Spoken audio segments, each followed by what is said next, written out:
Allez, 1, 2, 3. Bonjour à toutes et à tous et bienvenue dans notre journal. Cette année, pour cette 4e édition, le Festival d'Histoire et Mémoire de Noyon s'intéresse à l'école d'autrefois. Comme dans beaucoup de villes, Noyon a d'abord connu des institutions d'éducation religieuse. Ainsi, au début du XVIIIe siècle, les frères des écoles chrétiennes créent une école de garçons installée rue de Paris.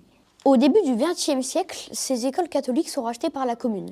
Noyon compte alors au moins 3 écoles publiques. Pendant la Première Guerre mondiale, de nombreuses écoles ont été endommagées ou détruites par les combats. Elles sont ensuite reconstruites ou restaurées. Puis dans les années 60 et 70, 8 nouvelles écoles ont été créées à Noyon, comme celle de Vie-Saint-Burger ou encore de Saint-Exupéry. Rendez-vous dès maintenant avec nos reporters sur place pour en savoir plus.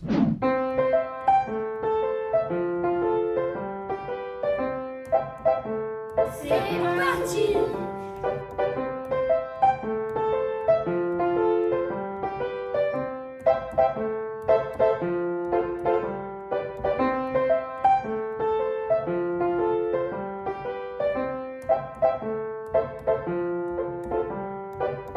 Je suis avec monsieur Jacques Bigan qui a 104 ans et qui était à l'école à Noyon en 1927. Bonjour. Bonjour.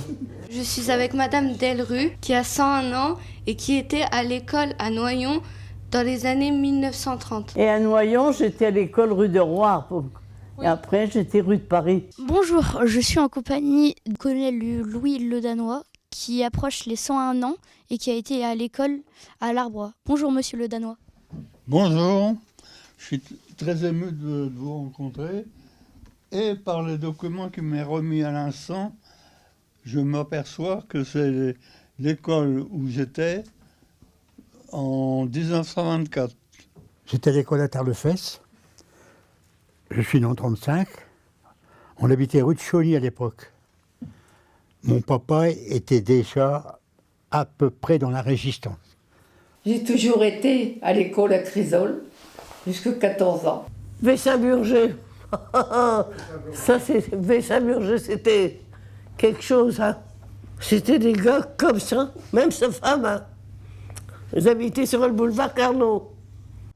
Mais des instituteurs formidables, parce qu'ils vous poussaient au boulot. On n'avait pas de vacances tous les 1 mois et demi, 15 jours. Hein. Mon instituteur, monsieur Accolé. Oui. Il était gentil? Non. C'était des gars qui étaient stricts un peu. Hein. Et ben, tout le monde filait droit. Parce que lui, tant que c'était pas rentré dans la tête, eh ben lui, il lâchait pas le morceau. Ça veut dire que l'élève est resté là, en retenue.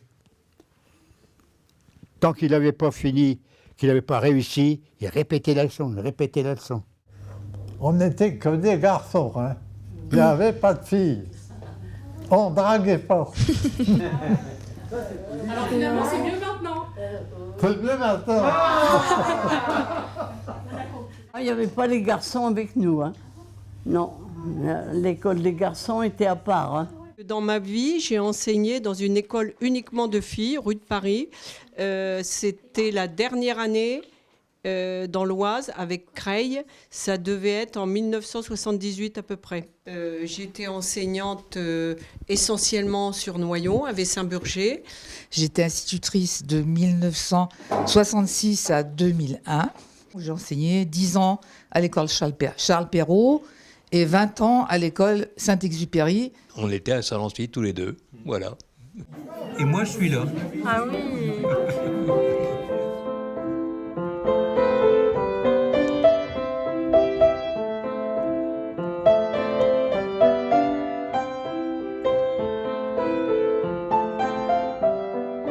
Oui, j'étais là au milieu, là. Le bureau était là. Le carrelage. Ah oui. Oui, il n'a pas changé. Oui, c'est un peu d'émotion quand même, quoi. Hein. Je n'aimais pas l'école. Je n'aimais pas tellement l'école. Aussitôt qu'elle me conduisait à l'école, je faisais demi-tour, je retournais à la maison. Puis après, j'ai bien aimé. Hein. J'aimais bien les écritures. Dessins. Ah. Quelle matière vous préfériez? Oh, le calcul.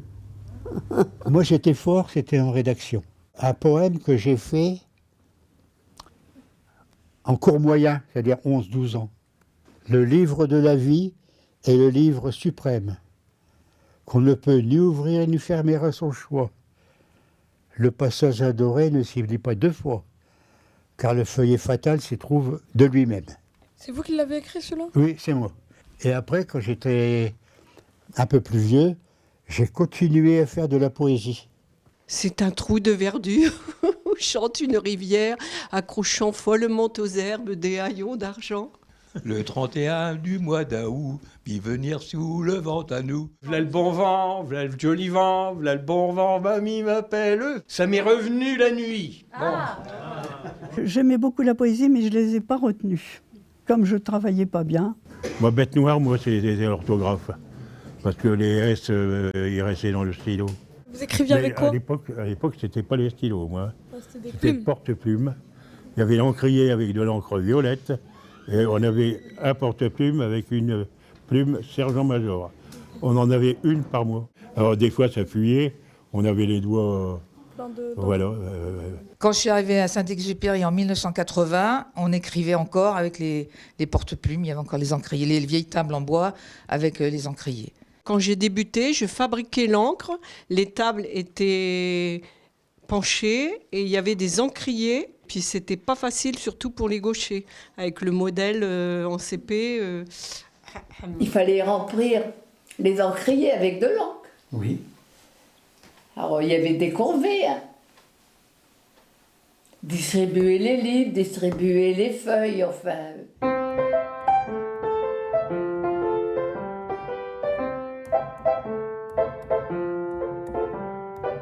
Les élèves adoraient et se seraient battus pour distribuer les cahiers.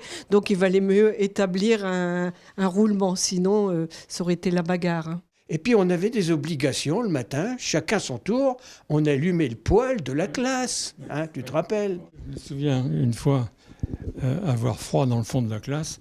Je dis, monsieur le maître, je peux me rapprocher un peu du poêle pour avoir plus chaud? Et bien, tu ouvres la porte, tu fais 10 fois le tour de la cour. En revenant, tu n'auras plus froid. Tu vois, avec M. Caudron, Mme Caudron, on avait de la gymnastique. Et il y avait les concours UFOLEP à Noyon. Et par exemple, on y participait. Ah oui, on reconnaît la rue de Paris. D'accord, bah oui, puis la cathédrale en fond. Génial. Il y avait même un grand spectacle de Jacques Chottard, merveilleux, à la salle des fêtes où on allait répéter.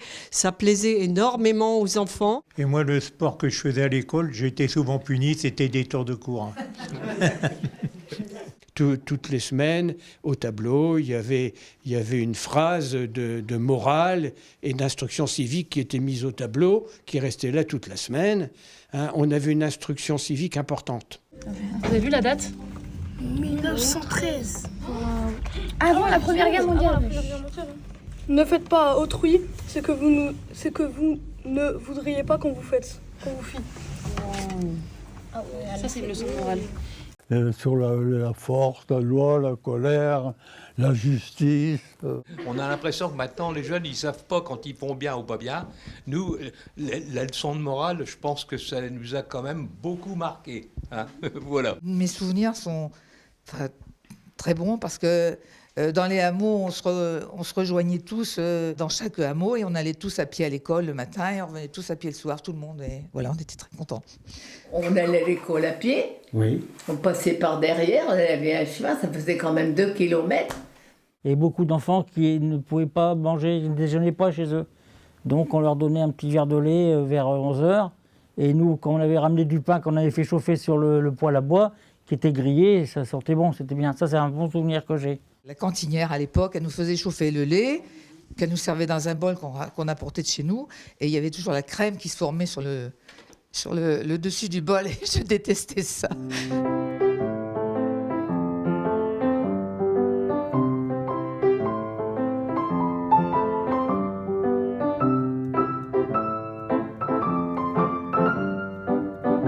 Passable. Des punitions, il y en avait dans le temps. Il regardait les dictées. Et donc, moi, j'avais 0 faute. On était 2 ou 3 à faire 0 faute. Donc, nous, on allait en récréation. Et les autres restaient dans la classe. Le maître les faisait venir à côté du bureau. T'as fait 2 fautes, paf, paf. T'as fait 5 fautes, paf, paf. T'as fait 10 fautes, paf, paf. Ah ben, on allait au coin où on faisait des tours de cours. L'instituteur qui avait une baguette qui parfois il achetait sur les gens bavards. Mettre les mains comme ça et 2 boîtes de craie sur les mains. Et au coin. Quand il y en avait une à l'école, j'en avais une deuxième là, chez moi. Ça allait jusqu'à être à genoux derrière le tableau sur une règle. Ça t'est arrivé d'être... Une année, je faisais l'imbécile avec un bateau en papier, d'accord ? Le maître a dit, tu me feras 100 bateaux pour demain. Mais je peux pas les faire, c'est pas moi qui les fais, c'est Jean-Michel. Alors bon, 50 bateaux Jean-Michel et 50 Gisèle. Je me souviens, c'est ma mère qui a fait les bateaux, et elle n'était pas très heureuse. Canada, les États-Unis. Waouh, mais il a dessiné les cartes. Nous, on a des photocopies. Ça me donne une idée. Lundi, je vais vous faire ça. Wow. C'est la France en dessin. Au CP rue d'Oroir, un jour, il y a un élève qui arrive avec son livre et dit « Maîtresse, ça y est, je sais lire ». Je crois que ça, c'est un souvenir quand même formidable, quoi. Est-ce que vous êtes allé à l'école pendant la guerre? Ah oui, bien sûr. Comment ça se passait l'école pendant la guerre? Déjà, on avait peur, hein. Et puis, il y avait surtout les enfants de juifs qui étaient menacés. Et je me souviens très bien qu'une fois, il y avait une petite fille et il y avait donc les adversaires qui la cherchaient. On a dû la camoufler. Ah oui, ça m'a marqué, ça. Il y a un gars, un Allemand, qui me donne une pièce. Une grosse pièce comme ça, là, de 5 francs, là, comme ça. Et puis, il dit, tiens, toi, achetez bonbons. La bonne femme, elle regarde la pièce, elle prend la pièce, tchac, elle le balance par terre. Elle dit, moi, je prends pas l'argent des boches. Me v'lan chialé comme pas un, et je repars avec mon frère, et l'Allemand, il nous attendait, qui m'avait donné la pièce. Alors moi, je repars avec l'Allemand par la main, et puis ma pièce. C'est la seule façon qui m'a été de collaborer avec les Allemands. Elle me fait un paquet de bonbons, grand comme ça. J'étais le caïd du quartier. Hein. Vous vous en êtes rappelé toute votre vie de cette histoire? Attends, tu peux pas oublier des instants comme ça. On était à la récréation. Oh, qu'est-ce qu'on voit, une boule blanche.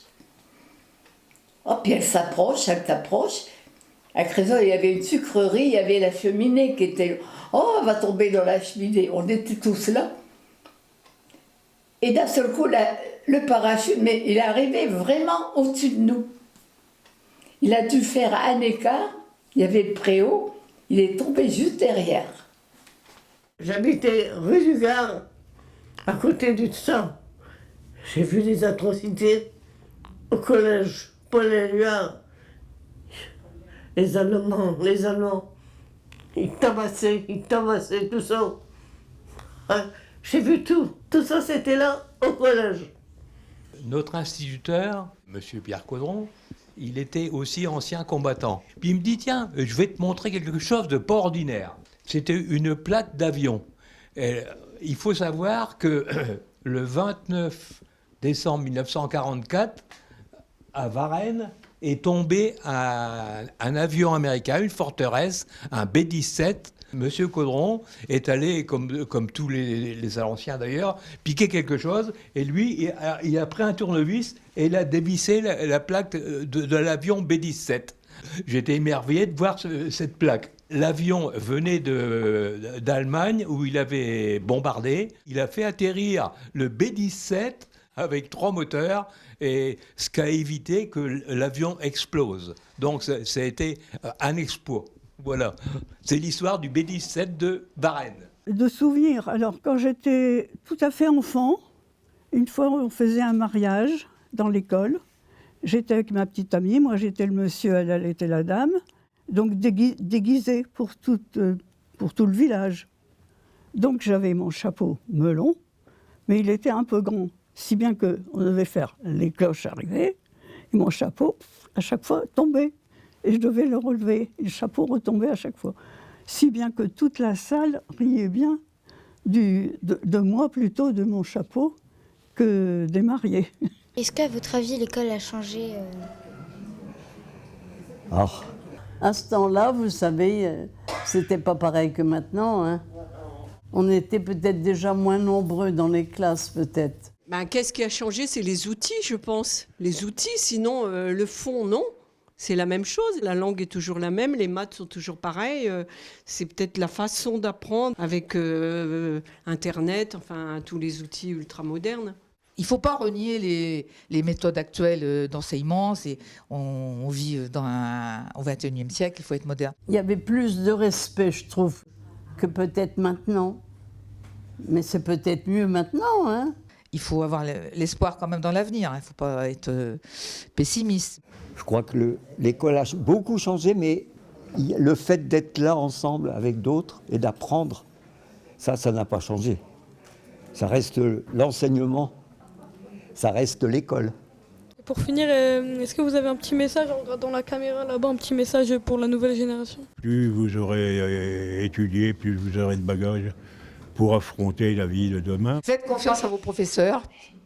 Alors aux élèves, moi je leur dirais que même si c'est dur, il faut bien travailler à l'école, bien apprendre, ça vous servira beaucoup. Soyez bien ouverts aux autres, hein, comme vous faites là.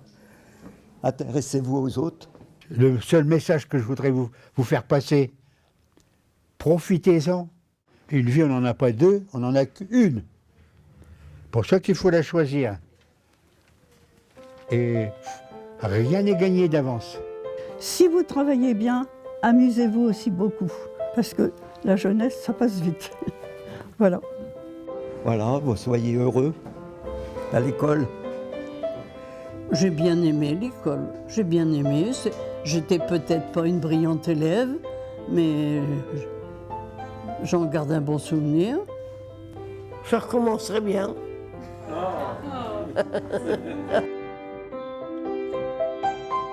Silence, ça tourne.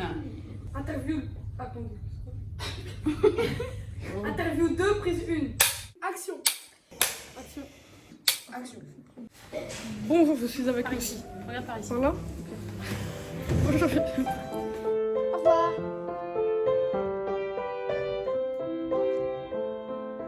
Très bien, Romain, très bien. Merci. Merci d'avoir répondu à nos questions. Est-ce que vous avez d'autres questions, les jeunes? Non? On a tout dit? Bah, merci beaucoup, monsieur.